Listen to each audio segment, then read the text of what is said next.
نحمده ونصلي على رسوله الكريم أما بعد فأعوذ بالله من الشيطان الرجيم بسم الله الرحمن الرحيم رب اشرح لي صدري ويسر لي أمري واحلل عقدة من لساني يفقه قولي واجعل لي وزيرا من أهلي ربي زدني علما ربي يسر ولا تعسر وتمم بالخير آمین۔ آج انشاءاللہ تعالی بإذن اللہ ہم قرآن ڈیلی کے سلسلے میں سورہ آلی عمران کی اگلی آیت مبارکہ آیت نمبر 97 کا آسان ترجمہ اور تفسیر دیکھیں گے۔ بسم اللہ الرحمن الرحیم فیہ آیات بینات مقام ابراہیم۔ اس میں واضح نشانیاں ہیں مقام ابراہیم یعنی ابراہیم علیہ السلام کے کھڑے ہونے کی جگہ۔ پچھلی آیت مبارکہ میں ہم نے یہ دیکھا کہ بے شک پہلا گھر جو لوگوں کے لیے عبادت کے لیے مقرر کیا گیا وہ یہ کعبہ ہی ہے جو مکہ میں ہے، بہت بابرکت اور سب جہانوں یا سب جہان والوں کے لیے ہدایت ہے۔ اب مزید تفصیلات آ رہی ہیں کہ اس میں واضح نشانیاں ہیں۔ میں انشاءاللہ تعالی اس آیت مبارکہ کو بیان کرنے کے بعد یہ جو آیات بینات ہے اس کے بارے میں بھی بات کروں گی انشاءاللہ تعالی۔ باقی آیت مبارکہ بہت آسان ہے، بہت جلد آپ کو انشاءاللہ تعالی آسانی سے سمجھ آ جائے گی۔ وَمَن دَخَلَهُ كَانَ آمِنًا، اور جو کوئی اس میں داخل ہوا امن والا ہو گیا۔ وَلِلَّهِ عَلَى النَّاسِ حِجُّ الْبَيْتِ مَنِ اسْتَطَاعَ إِلَيْهِ سَبِيلًا، اور اللہ کے لیے لوگوں پر اس گھر کا حج فرض ہے جو اس کی طرف راستے کی طاقت رکھے۔ وَمَن كَفَرَ فَإِنَّ اللَّهَ غَنِيٌّ عَنِ الْعَالَمِينَ، اور جس نے کفر کیا یا جو کوئی کفر کرے، اب اس کفر سے کیا مراد ہے یہ بھی دیکھیں گے، تو بے شک اللہ تعالیٰ تمام جہانوں سے بہت بے پرواہ ہے۔ رسول اللہ صلی اللہ علیہ وآلہ وسلم نے فرمایا اسلام کی بنیاد 5 چیزوں پر ہے۔ نمبر 1، اس بات کی شہادت کہ اللہ کے سوا کوئی عبادت کے لائق نہیں، اور اس کی شہادت کہ محمد صلی اللہ علیہ وآلہ وسلم اس کے بندے اور اس کے رسول ہیں۔ نمبر 2، نماز قائم کرنا۔ نمبر 3، زکوٰۃ دینا۔ نمبر 4، حج کرنا، اور نمبر 5، رمضان کے روزے رکھنا۔ صحیح بخاری 8۔ نمبر 8، ترتیب کہیں آگے پیچھے بھی ہو سکتی ہے۔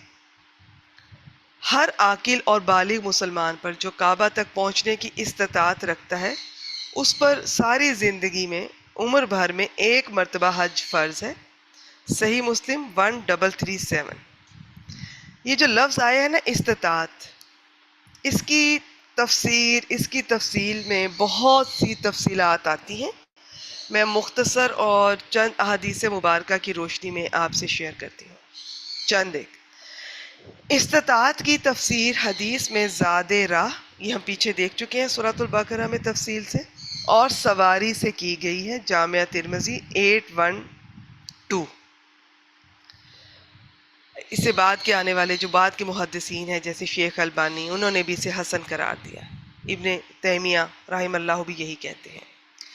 اچھا، اور دیکھتے ہیں استطاعت کے مفہوم میں راستے کا پرامن ہونا، جان اور مال کے نقصان یا ضائع ہونے کا اندیشہ نہ ہونا بھی شامل ہے۔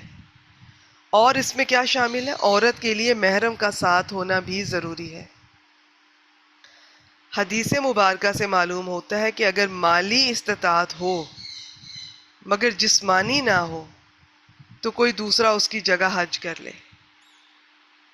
ابن عباس رضی اللہ تعالیٰ عنہ سے روایت ہے کہ ایک قبیلے کی عورت آئی، اس نے پوچھا کہ یا رسول اللہ صلی اللہ علیہ وآلہ وسلم، اللہ کا اپنے بندوں پر جو فریضہ حج ہے وہ میرے والد پر اس حال میں آیا ہے کہ وہ بہت بوڑھے ہیں، سواری پر جم کر بیٹھ نہیں سکتے، تو کیا میں ان کی طرف سے حج کروں؟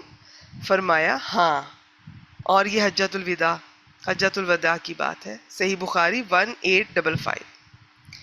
اسی طرح اگر کسی صاحب پر حج فرض تھا جو سستی کی وجہ سے رہ گیا اور وہ فوت ہو گیا تو اس کی میراث میں سے حج ادا کیا جائے گا۔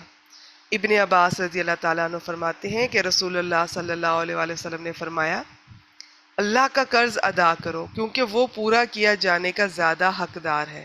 صحیح بخاری 6699، صحیح مسلم 1148۔ ایک صحیح حدیث سے معلوم ہوتا ہے کہ دوسرے کی طرف سے وہ شخص حج کرے جو پہلے اپنا حج کر چکا ہو۔ ابو داؤد 1811۔ اب یہ جو ومن کافرہ، یہ بہت غور طلب بات ہے۔ اس سے یہ معلوم ہوا کہ استطاعت کے باوجود حج نہ کرنا کفر ہے، اور جو کفر کرے تو اس بیچارے کی کیا اوقات ہے۔ اللہ تعالیٰ تو سارے جہانوں سے بے پرواہ ہے۔ اسلام کی 5 بنیادی جو یہ بنیادیں آپ سے میں نے 5 پلرز، ان کے چھوڑنے اور دوسری چیزوں کے چھوڑنے کا یہی فرق ہے کہ ان 5 میں سے کسی کو کوئی ترک کرتا ہے تو اسلام کی بنیاد ہی ختم ہو جاتی ہے۔ حافظ ابن کثیر رحمہ اللہ نے یہ صحیح سند کے ساتھ یہ امیر المومنین عمر بن خطاب رضی اللہ تعالیٰ عنہ سے یہ نقل کیا ہے کہ انہوں نے فرمایا جو شخص حج کی طاقت رکھے اور پھر حج نہ کرے تو اس پر برابر ہے کہ یہودی ہونے کی حالت میں مرے یا نصرانی ہونے کی حالت میں۔ امام ابن کثیر نے فرمایا یہ سند عمر رضی اللہ تعالیٰ عنہ تک صحیح ہے۔ اچھا، ویسے تو آیت میں آپ سے یہ آیت مبارکہ بیان کر چکی ہوں، لیکن اگر آپ دلچسپی رکھتے ہیں اور تھوڑا وقت اور دینا چاہیں تو سن لیجئے، ورنہ آیت میں بیان کر چکی ہوں اللہ تعالیٰ کی توفیق سے الحمدللہ۔ اب یہاں ایک لفظ آیا آیاتم بینات۔ آیاتم بینات، اس سے مراد ایسی واضح نشانیاں جنہیں سب لوگ دیکھتے ہیں یا دیکھ سکتے ہیں۔ مثلا یہ کہ ایک گھر ایک میدان میں تعمیر کیا گیا، یہ گھر آپ یہ سیرت النبی صلی اللہ علیہ وسلم میں ہم یہ ساری ہسٹری ابراہیم علیہ السلام، اسماعیل علیہ السلام، مکہ کی یہ سب دیکھ چکے ہیں۔ اس جگہ اللہ تعالیٰ نے معجزانہ طور پر زمزم کا چشمہ پیدا فرمایا، اور اس سے بڑا معجزہ یہ کہ دنیا بھر کے مسلمان وہاں جا کر یہ پانی استعمال کرتے ہیں اور اپنے گھروں میں لاتے ہیں، مگر اس چشمے کا پانی ختم ہونے میں ہی نہیں آتا۔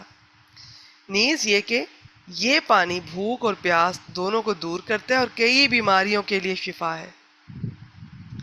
پھر اس گھر کو اللہ تعالیٰ نے ایسا امن والا بنا دیا کہ اگر کسی کا جانی دشمن بھی کعبہ میں داخل ہو جائے تو اسے کوئی تکلیف، کوئی نقصان نہیں پہنچا سکتا تھا۔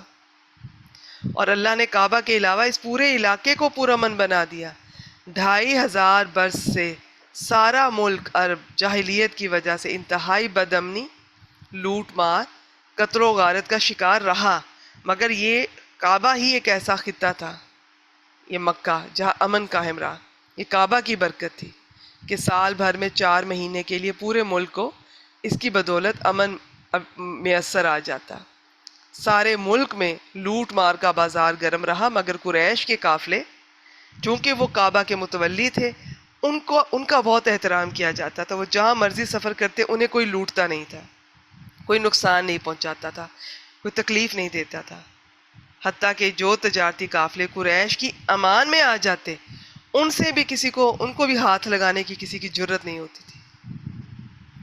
پھر اس سے پہلے آپ وہ دیکھ چکے ہیں ابرہہ نے جب کعبہ پر حملہ کرنے کی کوشش کی، وہ پورا واقعہ، تو ابابیلوں، وہ جو چھوٹے چھوٹے پرندوں کے لشکر نے ان ہاتھیوں والی فوج کو جس طرح تہس نہس ستیہ ناس کر دیا تھا، یہ بھی لوگ دیکھ چکے تھے۔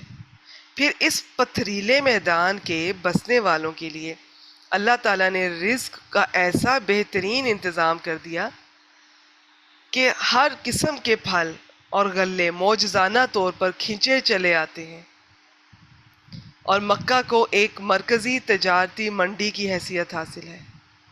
یہ ایسی باتیں ہیں جنہیں ہر کوئی آبزرو کر سکتا ہے۔ پھر کعبہ کے پاس مقام ابراہیم وہ پتھر بھی موجود ہے جس پر کھڑے ہو کر ابراہیم علیہ السلام نے کعبہ کو تعمیر کیا تھا، اور صفا اور مروہ کی پہاڑیاں بھی جن کے درمیان حضرت ہاجرہ دوڑیں تھی، یہ مقامات شاعر اللہ میں شمار ہوتے ہیں۔ مناسک حج ادا کرنے کے لیے دنیا بھر کے لوگوں کو اسی مقام کی طرف دعوت دی گئی۔ انبیاء جو گزر چکے سابقہ انبیاء وہ بھی حج کی ادائیگی کے لیے یہیں تشریف لاتے۔ تو اب مکہ کے امن والا ہونے کی تفسیر میں بھی بہت سی احادیث مبارکہ چند ایک آپ سے شیئر کر دیتی ہوں۔ حضرت عبداللہ بن عباس رضی اللہ تعالیٰ عنہ فرماتے ہیں کہ جس دن مکہ فتح ہوا اس سے دوسرے دن آپ صلی اللہ علیہ وآلہ وسلم نے خطبہ ارشاد فرمایا اور کہا، آج کے بعد ہجرت فرض نہیں رہی، البتہ جہاد اور اس کی نیت باقی ہے، اور جب تم سے جہاد کے لیے کہا جائے تو نکل کھڑے ہو۔ یہ وہ شہر ہے کہ جس دن سے اللہ تعالیٰ نے آسمانوں اور زمین کو پیدا کیا اسی دن سے اس کو حرمت دی، اور اللہ تعالیٰ کی یہ حرمت قیامت تک قائم رہے گی، اور وہاں مجھ سے پہلے کسی کو لڑنا درست نہیں ہوا، اور مجھے بھی ایک گھڑی کے لیے درست ہوا، پھر اس کی حرمت قیامت تک کے لیے قائم ہو گئی۔ نہ وہاں سے کانٹے کاٹے جائیں، نہ شکار کو ہانکا جائے، نہ گری پڑی چیز کو اٹھایا جائے، الا یہ کہ اٹھانے والا مالک کو پہچانتا ہو اور وہ اسے پہنچا دے، اور نہ وہاں سے سبزہ کاٹا جائے۔ باقی مزید تفصیلات ہیں اس حدیث مبارکہ کی۔ حضرت عباس نے کہا، یا رسول اللہ صلی اللہ علیہ وآلہ وسلم، انہوں نے ایک خاص گھاس کا نام لیا جو وہاں پر ہوتی تھی، کیا اسے کاٹنے کی اجازت ہے؟ اسے دے دیجئے، کیونکہ وہ لوہاروں کے لیے اور گھروں میں کام آنے کی چیز ہے۔ آپ صلی اللہ علیہ وسلم نے اس خاص گھاس کی اجازت دے دی۔ یہ صحیح بخاری میں حدیث ملتی ہے۔ پھر حرم میں مکہ میں یہ کسی بھی قسم کا یہ لڑائی جھگڑا، یہ جنگ و جدل، یہ سب ممنوع ہے۔ مکہ کی یہ حرمت تا قیامت رہے گی۔ اسی طرح آپس میں بھی ایک ہوتا ہے نا کسی کے ساتھ لڑنا، فوج کے ساتھ، وہ بھی منع ہے، اور آپس میں بھی یہ جدال اور قتال یہ سب منع ہے۔ پھر حرم مکہ کے شکاری جانور بھی محفوظ ہیں اور امن میں ہیں، ان کو شکار نہیں کیا جا سکتا، نہ شکار کے لیے ہانکا جا سکتا ہے۔ ان سب کی تفصیلات اپنے اپنے وقت میں شیئر کر بھی چکی ہوں اور آگے بھی کرتی رہوں گی انشاءاللہ تعالی۔ باقی حرم مکہ کے درخت اور پودے بھی محفوظ اور امن میں ہیں، انہیں بھی کاٹنا ممنوع ہے سوائے اس گھاس کے جو میں نے ذکر کیا۔ پھر حرم مکہ میں گری پڑی چیز اٹھانا ممنوع ہے، الا یہ کہ اٹھانے والا چیز کے مالک کو جانتا ہو اور وہ اس نیت سے اٹھائے کہ وہ مالک کو پہنچا دے گا۔ اور بھی بہت سی تفصیلات ہیں۔ البتہ جو موذی جانور ہیں نا، جو نقصان پہنچاتے ہیں، ان کو حرم مکہ میں مار ڈالنے کی اجازت ہے۔ یہ بتایا جاتا ہے کہ وہاں پر، یہ ایک حدیث سے پتہ چلتا ہے صحیح بخاری کی، کہ وہاں پر ایک سانپ آ گیا تھا تو آپ صلی اللہ علیہ وسلم نے فرمایا تھا اسے مار ڈالو۔